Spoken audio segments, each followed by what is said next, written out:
And we have three speakers. They speak about examples from biblical literature.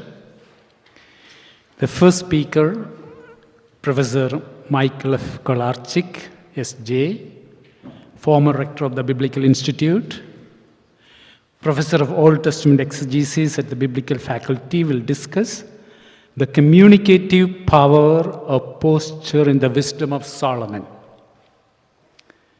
Professor Kolarcik's area of specialization and research is the wisdom literature.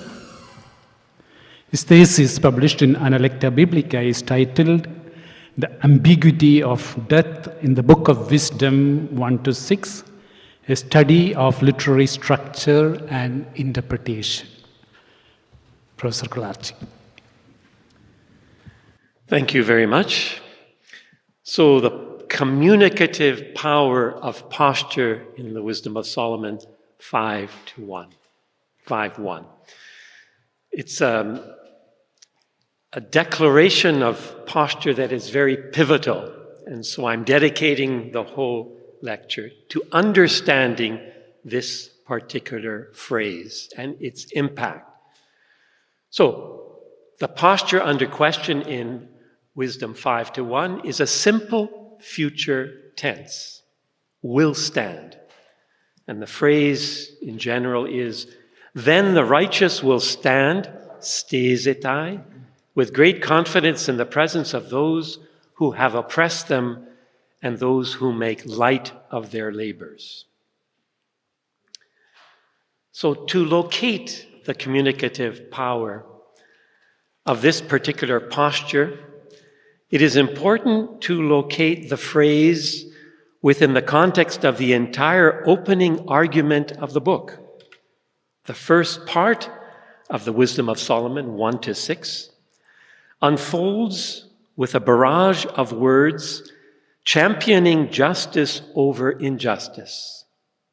Justice leads to immortality, and injustice leads to death.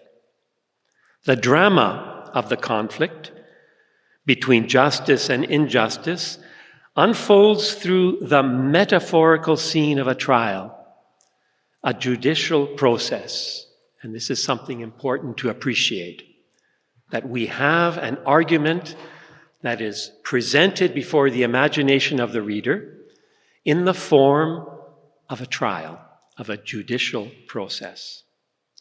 The ungodly are accused of injustice. They in turn, and this is important, they in turn mount their defense for a project in life of injustice by a counterattack, a counter-accusation against the powerless.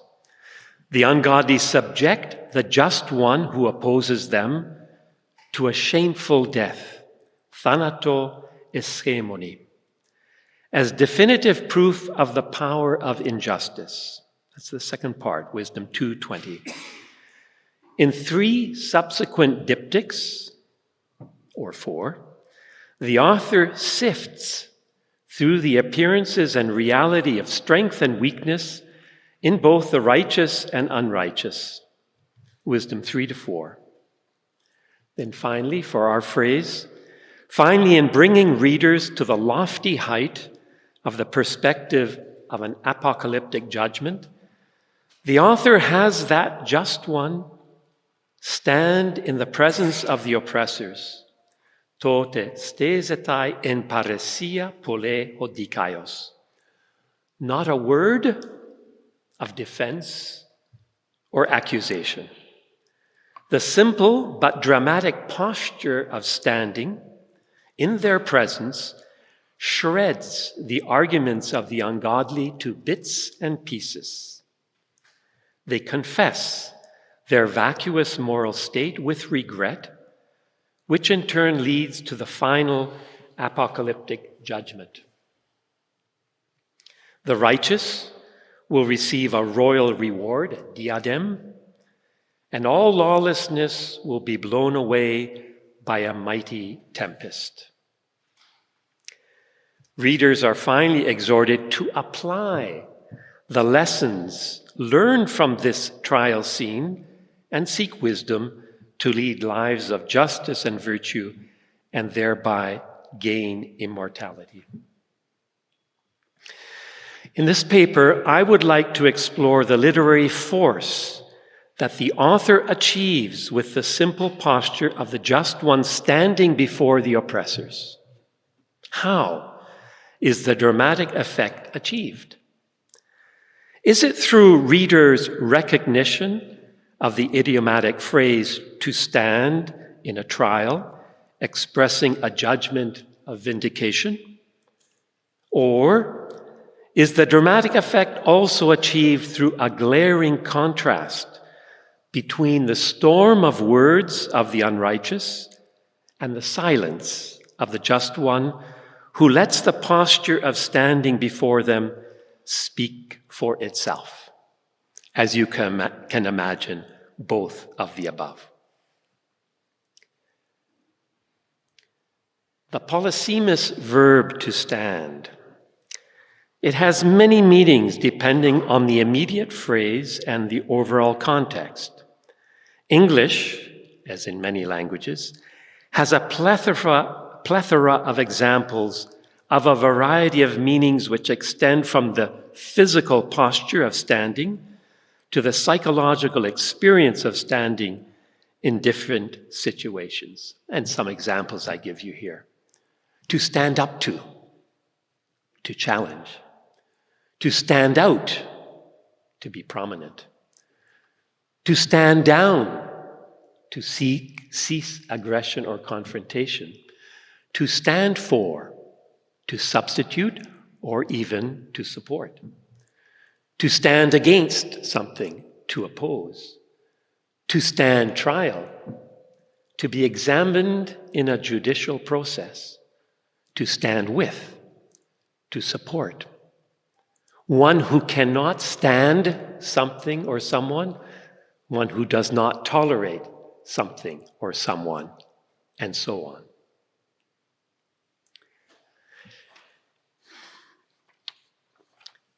What is the relationship between a particular posture of standing and its more abstract or psychological meaning? In an interesting psychological experiment, Raymond W. Gibbs, a psychologist, and others tried to associate the bodily posture of standing with different psychological nuances and abstract word meaning. They placed a group of college students in rooms with instructions of standing in different configurations associated with various ideas, a very complicated operation. And I just want to quote the conclusion. But people tacitly recognize some connection between these schematic bodily experiences and different aspects of linguistic meaning, including meanings that are highly abstract and or metaphorical. So again, this comes back to what is the meaning of the just one, hodikaios, who will stand before his oppressors. This observation in itself reveals the importance of determining the context of the expressed posture in its immediate and in its wider literary settings. This is something that is crucial for me. It's not simply the idiom that is important here, it's the wider literary setting that's going to be decisive.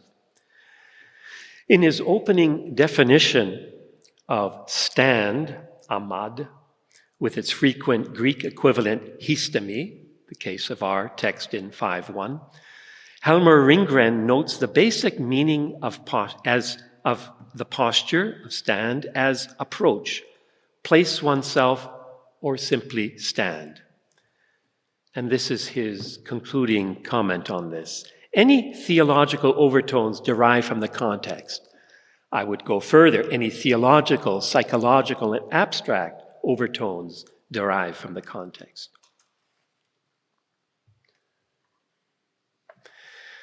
Now, there is one particular context that is most relevant to our case for the wisdom of Solomon, the juridical setting of a trial. Again, Ringgren notes how often various parties cum, or stand before the judge. So one example here from Exodus 18:13, and it came about the next day that Moses sat. That's going to be an interesting verb of posture as well. Sunekathisen, from kathizo, to judge the people. And the people stood, paristeke, about Moses from the morning until the evening.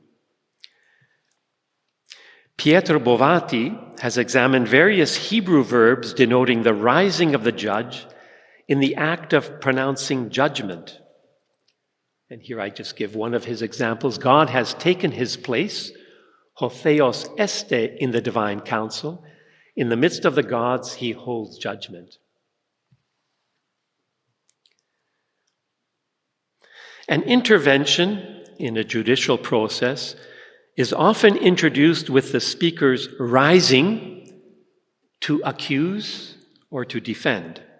Often such a rising to speak conveys a resolving judgment or a victorious intervention. The case of a confession of guilt, which is relevant in our case, is open to at least two different types. There is a juridical confession of guilt that implies that simply establishes the correct judgment and punishment. So see the story of Achan, who confesses his guilt and is promptly executed in Joshua 7:10-25, and a confession of guilt between two parties that seeks reconciliation through reparation of the rupture. Our case in wisdom is of the first type, where after the confession of regret, lawlessness is obliterated through an apocalyptic storm of judgment. So a good case in point for a judge or witness to stand and speak is the judicial process that we see regarding Susanna, where the two elders stood up, anastantes, before the people to accuse her of having been caught with a young man who managed to escape. We know the story. Because they were elders, the assembly believed them and condemned her to death. In her helpless situation of defense, Susanna cries out to God to free her from the false testimony of the elders. In reply, I'm simply summarizing the text here. God stirred up a young lad named Daniel, who, standing among them, kai stas en mezzo auton, challenges the judgment given without an investigation. Interestingly, another verb that we saw in Exodus of posture is used where the assembly invites Daniel to sit among them, among the rest of the elders, to inform them of his knowledge, diudokathison en meso hemon.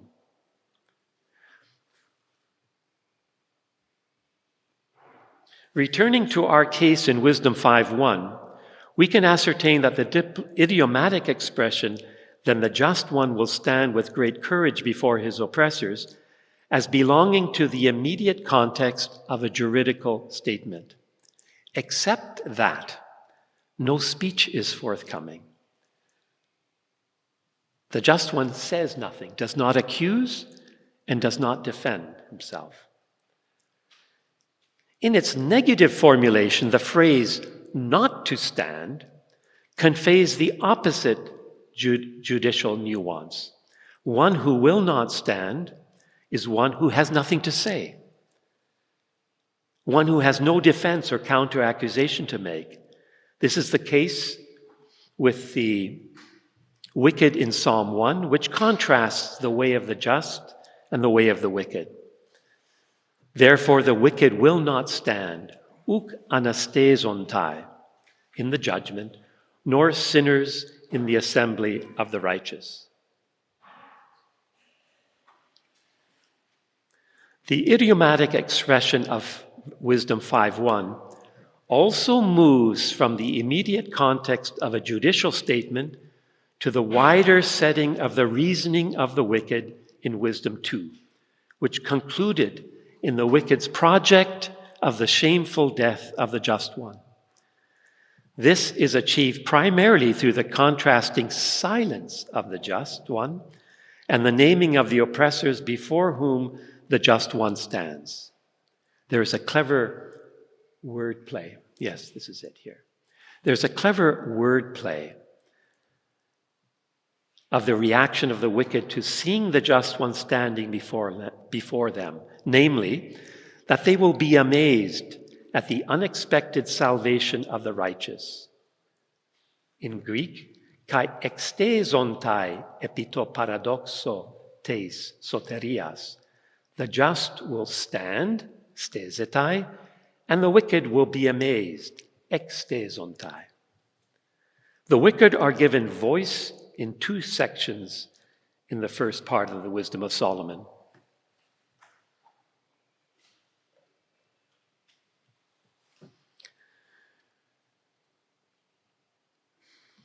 In their project in defending a life of injustice, Wisdom 2:1-20, and their confession of regret after realizing the blessedness of the one whom they had condemned to a shameful death.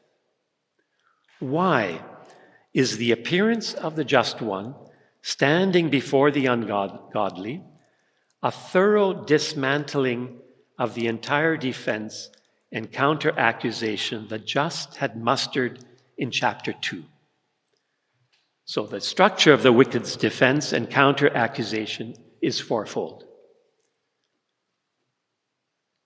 The judgment of the meaninglessness of life's origin, for we were born by mere chance, and at the end we will be as if we had never been. It's a very despondent and depressing presentation of their principal formulation. Therefore, because of the meaninglessness of life, they exhort a project of life in 3 stages. First, to enjoy the good things that exist to the full as in youth. It gets progressively worse. Second, to oppress the poor and not spare the widow or the gray hairs of the aged. And finally, to repress the righteous one who opposes their way of life to the point of condemning him to a shameful death, and this is key, as definitive proof of the validity of their entire project of injustice in life. Okay. Notice the progression of injustice that is displayed after the opening judgment of the meaninglessness of life.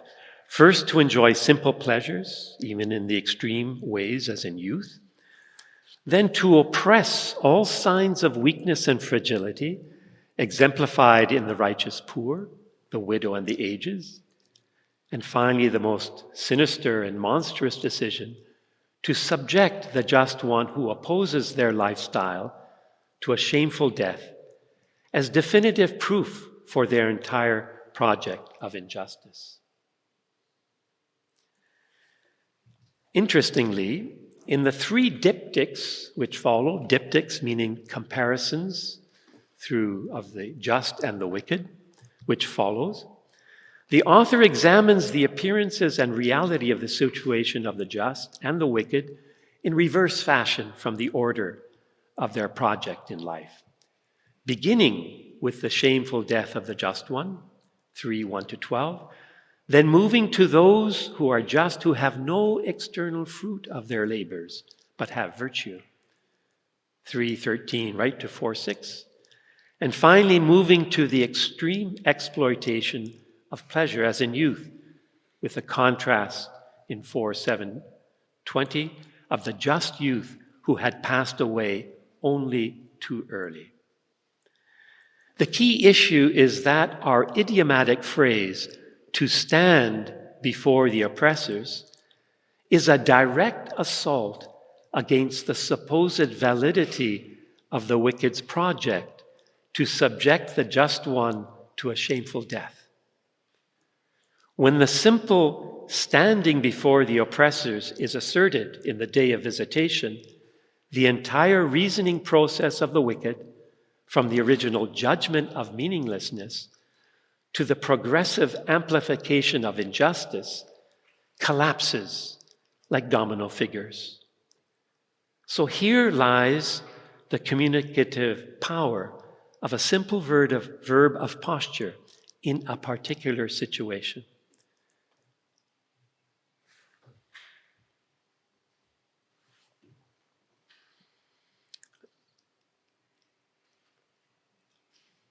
It is derived not only from the immediate context of an idiomatic phrase, but also from the wider context of referring back to the original project of injustice.